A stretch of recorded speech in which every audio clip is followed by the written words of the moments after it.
अस्सलाम वालेकुम। मेरा नाम मोहम्मद कामरान ख़ान वज़ीर है और मेरा ताल्लुक़ शुमाली वज़ीरिस्तान से है। मैं Ketu public school and college Pulwama में पढ़ता हूँ और मैं 10th क्लास का स्टूडेंट हूँ।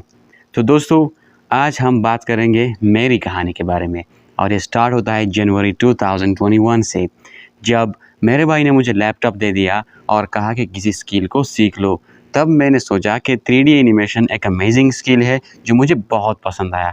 तो उसको सीखने के लिए मैंने यूट्यूब सर्च किया और उसे यूट्यूब से सीखना शुरू किया। फिर मैंने बहुत सारे ट्यूटोरियल देखे, बहुत सारे वीडियोस देखे, जिनको देखने के बाद मेरा ज़हन इस पे खुल गया और मैंने इसका सीखना शुरू किया।